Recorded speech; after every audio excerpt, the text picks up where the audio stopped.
SRH versus Mumbai ఉంది కదా, so ఏ team కి మీరు గెలుస్తుంది అనుకుంటున్నారు? ఎస్ఆర్హెచ్. ఎందుకని? ఎందుకంటే నా చిన్నప్పటి నుండి ఎస్ఆర్హెచ్ ఫేవరెట్ టీం అన్నమాట. ఇప్పుడు ప్రీవియస్ గా చూసుకున్నట్టయితే రెండు కూడా ఓటమి పాలు అయిపోయాయి. సో ఇప్పుడు మళ్ళీ రెండు కూడా అంత స్ట్రాంగ్ అవ్వగలుగుతాయా? అవుతుంది, ఎందుకంటే ఎస్ఆర్హెచ్ స్టార్టింగ్ ఒక 3 years బ్యాక్ నుండి కప్పు వరకు వెళ్ళి తిరిగి బ్యాక్ అయిపోయింది కాబట్టి ఇప్పుడు ఎస్ఆర్హెచ్. ఇప్పుడు ముంబై టీమ్ లో చూసుకున్నట్టయితే కూడా స్ట్రాంగ్ ప్లేయర్సే కనిపిస్తున్నారు మనకి. మరి ఎలా తట్టుకోగలుగుతుంది ఎస్ఆర్హెచ్? ముంబై టీం ఎలాగైనా పెద్దది, అది ఎప్పుడు అందరికీ తెలిసిందే కాబట్టి. మన ఎస్ఆర్హెచ్ లో కూడా 9 members ఉన్నారు కదా.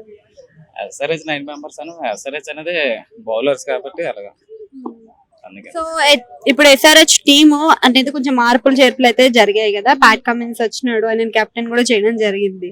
సో వాళ్ళ గేమ్ ప్లే ఎలా అనిపిస్తుంది? చూద్దాం మరి, అలా ఆడే బట్టి ఉంటుంది, ఏదైనా నేను అలా చెప్పే బట్టి ఉంటుంది, అందుకనే. ప్లే ఆఫ్స్ కి వెళ్ళే ప్లేయర్స్ లో ఏ టీం పోద్ది అనుకుంటున్నారు? తెలిసి